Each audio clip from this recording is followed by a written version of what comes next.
Hello बच्चों, आज हम पढ़ेंगे केमिस्ट्री का second chapter structure of atom, परमाणु की संरचना। तो परमाणु की संरचना, परमाणु की उत्पत्ति कैसे हुई। परमाणु की उत्पत्ति बहुत पहले, परमाणु शब्द की उत्पत्ति बहुत पहले हुई थी, जब लोगों ने, ऋषि मुनियों ने कहा था कि सारे तत्व है जो एक कण से मिलकर बना होता है। यूनानी दार्शनिकों ने भी यही कहा था कि जो एलिमेंट है वो एक छोटे से कण से बना मिलके बने होते हैं, जो कण वो और ज्यादा विभाजित नहीं किया जा सकता। जैसे कोई पार्टिकल लिया, जैसे कोई एलिमेंट लिया, उसको अपने टुकड़ों में तोड़ा, तोड़ते गए लास्ट में जो पार्टिकल बचा जिसको और ज्यादा विभाजित नहीं किया जा सकता, उसको उन्होंने परमाणु शब्द दिया। परमाणु, परमाणु शब्द ग्रीक शब्द से उत्पत्ति हुई है। ग्रीक शब्द एटोमियो, एटोमियो, एटोमियो से एटम बना। एटोमियो का मतलब होता है जिसको और ज्यादा विभाजित नहीं किया जा सकता या जिसको और ज्यादा नहीं काटा जा सकता, उसको बोलते हैं एटोमियो।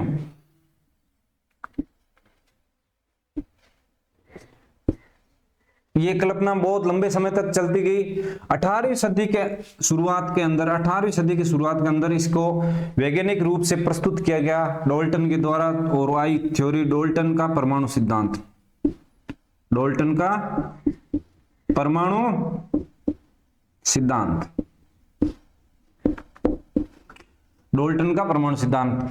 इन्होंने क्या क्या, इन्होंने कहा कि इलेक्ट्रॉन जो है एक फंडामेंटल पार्टिकल है, हर एक मेटल के अंदर या एलिमेंट के अंदर उपस्थित होता है, इसको और ज्यादा विभाजित नहीं किया जा सकता, और ये परमाणु मिलकर अणु का निर्माण करते हैं।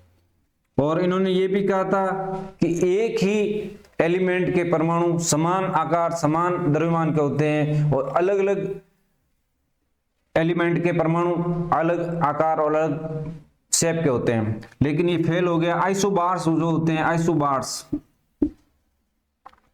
आइसोबार्स में क्या होता है, वो एलिमेंट होते हैं जिनके अलग अलग एलिमेंट होते हुए भी उनके परमाणु समान और द्रव्यमान भी समान होते हैं।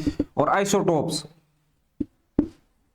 आइसोटोप्स जो होते हैं जिसको समस्थानिक बोलते हैं, आइसोटोप्स होते हैं उनके परमाणु द्रव्यमान अलग अलग होते हैं। जैसे हाइड्रोजन का ड्यूटेरियम है और प्रोटियम है, दोनों का द्रव्यमान अलग अलग है, तो सेम एलिमेंट होते हुए भी उनका परमाणु परमाणु द्रव्यमान अलग अलग है, परमाणु का आकार प्रकार अलग अलग है।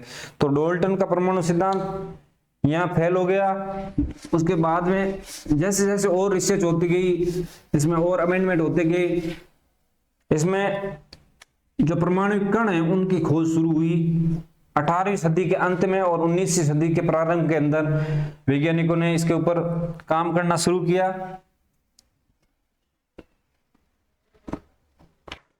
पहला परमाणु कण जिसका अपन डालेंगे, हेडिंग डालेंगे, इलेक्ट्रॉन की खोज। इलेक्ट्रॉन की खोज।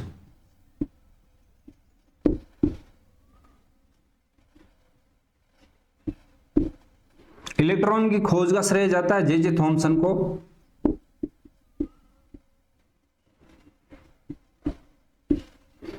इलेक्ट्रॉन की खोज का श्रेय जे थॉमसन को जाता है, लेकिन ये एक मिला जुला प्रयास था, इसमें कई वैज्ञानिकों का हाथ था। माइकल फेराडे थे, माइकल फेराडे ने क्या किया, एक सॉल्यूशन लिया, सॉल्यूशन के अंदर इन्होंने 2 इलेक्ट्रोड लगाए और इसमें विद्युत धारा प्रवाहित की।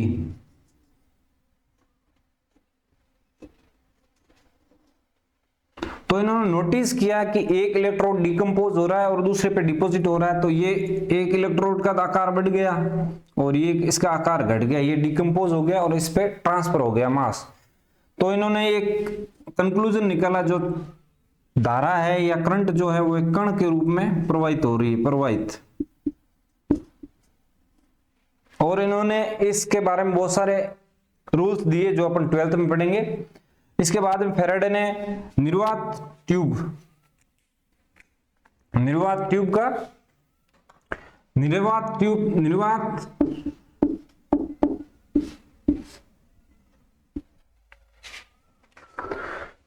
विद्युत विसर्जन नलिका, विद्युत विसर्जन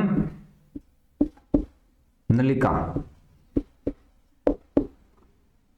ये कांच की ट्यूब बनाई।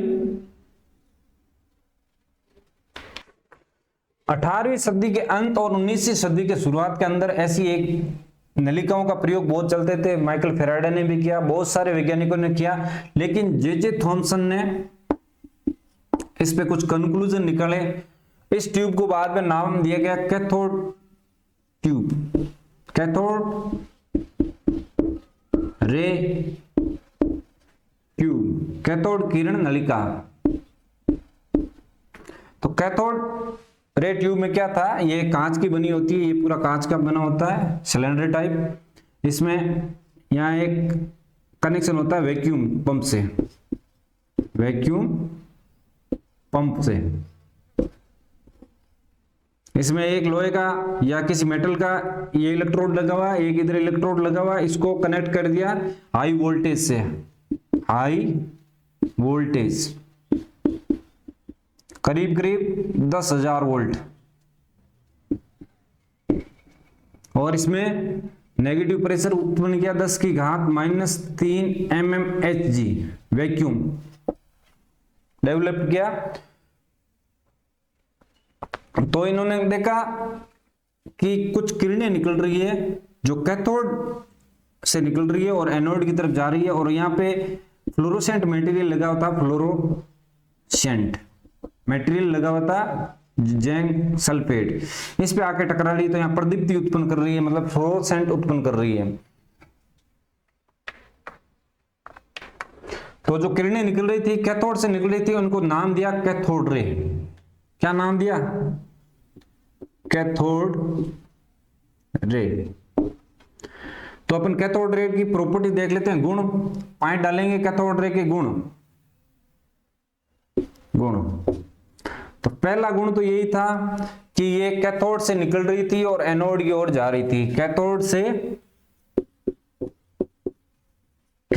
से निकलकर एनोड की ओर जा रही थी, एनोड की ओर जा रही थी। ये आदर्शीय थी। सेकंड पॉइंट लिखे आदर्शीय। ये फ्लोरोसेंट मटेरियल पे जाके टकरा रही थी, तो यहां फ्लोरोसेंट उत्पन्न कर रही थी, तो थर्ड लिखेंगे ये फ्लोरोसेंट उत्पन्न कर रही थी, फ्लोरोसेंट उत्पन्न कर रही थी फ्लोरोसेंट मटेरियल पे टकरा के। फिर इन्होंने क्या इसके अंदर एक पंख, छोटा पंख नुमा स्ट्रक्चर रखती, बहुत छोटा स्मॉल पेडल, व्हील पेडल रखा। तो इन्होंने देखा कि ये व्हील पेडल घूमने लग गया, तो इन्होंने कहा ये कण से निर्मित जो है वो पार्टिकल से निर्मित है, पार्टिकल है कैथोड रे के अंदर जो इस व्हील को घुमा रहे हैं। ठीक है, फिर इन्होंने इसके ऊपर वोल्टेज अप्लाई किया बाहर की तरफ, हाई वोल्टेज। तो ये जो किरण थी वो पॉजिटिव की ओर रिफ्लेक्ट हुई। तो इससे ये पता चला कि ये नेगेटिवली चार्ज है, नेगेटिवली चार्ज है, नेगेटिवली चार्ज है। इस पे जो आवेश है वो है नेगेटिव आवेश है।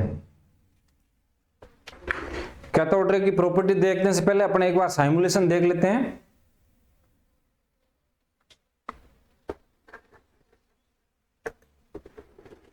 ये जो दिख रही है कैथोड ट्यूब का एक पार्ट है, इसके अंदर ये जो है ये कैथोड है, ये जो एनोड, ये जो है एनोड है। एनोड के अंदर एक छेद है, होल किया हुआ है, जिससे कि यहां से कैथोड रे उत्पन्न होगी और इस होल से होके निकलते हुए गुजरेगी।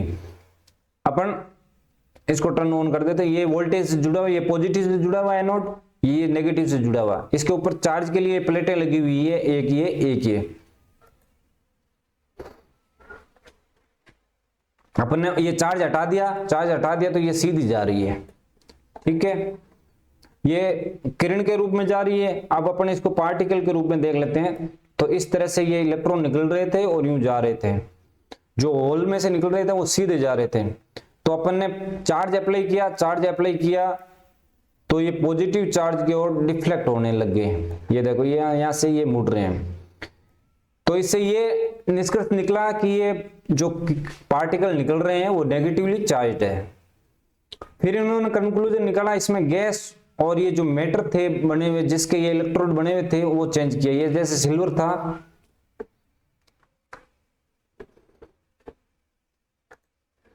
ये जैसे सिल्वर था, अपन ने चार्ज वापस जीरो कर दिया, जो बाहर से अप्लाई चार्ज था वो जीरो कर दिया, तो ये सीधी जा रही है, सीधी जा रही है।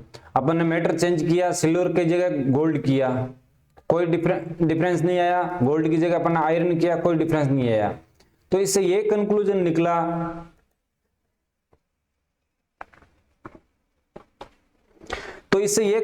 निकला, कि मैटर चेंज करने से कोई फर्क नहीं पड़ रहा, वही पार्टिकल निकल रहे हैं। तो ये मतलब हो गया कि ये सभी एलिमेंट के अंदर पार्टिकल मौजूद है, तो इनको नाम दिया गया इलेक्ट्रॉन। इलेक्ट्रॉन जो है वो फंडामेंटल पार्टिकल है, फंडामेंटल पार्टिकल है जो सभी एलिमेंट में उपस्थित है, प्रेजेंट इन ऑल एलिमेंट।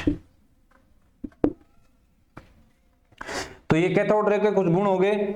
एक तो गुण हो गया उनका कि वह सीधी रेखा में जाती है, दूसरा वो आदर्शीय है, फ्लोरोसेंट पे टकरा के फ्लोरोसेंट उत्पन्न कर रही है, तीसरी है उस पे पॉजिटिव चार्ज अप्लाई करने पे वो पॉजिटिव की तरफ डिफ्लेक्ट हो रही है। चौथा गुण था कि उसके रास्ते के अंदर पेंडुलम या छोटा व्हील का टुकड़ा रखने पर उसको मूवमेंट दे रही है, तो मतलब वो पार्टिकल से बनी हुई है। पांचवा उसमें गैसेज और इलेक्ट्रोड का मैटर चेंज करने पर कोई फर्क नहीं पड़ता। इसका मतलब फंडामेंटल पार्टिकल है जो सभी मैटर और सभी गैस में उपस्थित होते हैं।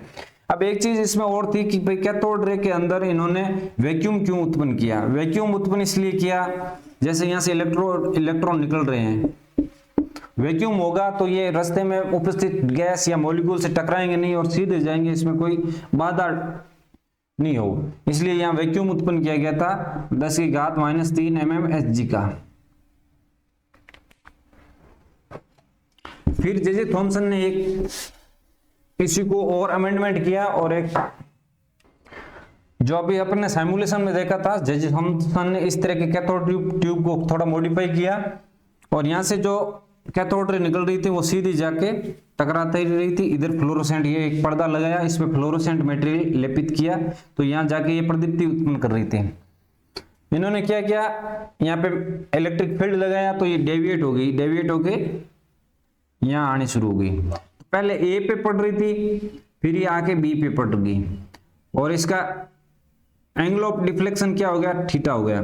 तो एंगल ऑफ डिफ्लेक्शन और डिस्टेंस से इन्होंने E/m रेशियो निकाला, E/m रेशियो निकाला, जो था 1.7588 इंटू 10⁻11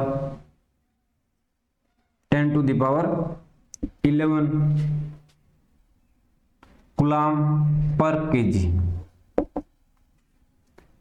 10⁻11 कूलम पर केजी, क्योंकि ई है तो कूलम में आएगा आवेश और द्रव्यमान केजी के अंदर, -11।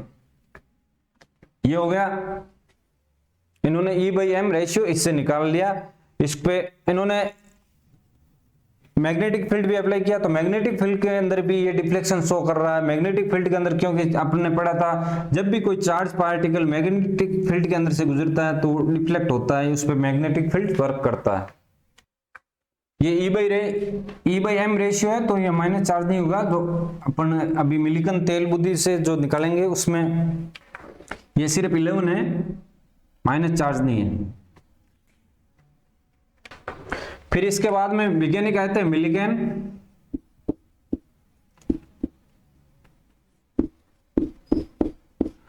उन्होंने ऑयल ड्रॉप मेथड से ऑयल की ड्रॉप के ऊपर चार्ज निकाला था। उन्होंने क्या, एक चैम्बर लिया, चैम्बर के अंदर एक पॉजिटिव चार्ज प्लेट, एक नेगेटिव चार्ज प्लेट लगी, पॉजिटिव चार्ज प्लेट के बीच में होल कर दिया, और यहां से ऑयल का स्प्रे किया। ऑयल ड्रॉपलेट के रूप में यहां से गिर रहा था, चार्ज होकर गिर रहा था, तो उस पे ऑयल ड्रॉप पे उन्होंने चार्ज निकाल के इलेक्ट्रॉन का चार्ज कैलकुलेट किया था। इलेक्ट्रॉन का चार्ज उन्होंने क्या कैलकुलेट किया था, 1.6022 इंटू 10⁻⁻19 कूलम। जब इन्होंने इलेक्ट्रॉन पे चार्ज निकाल दिया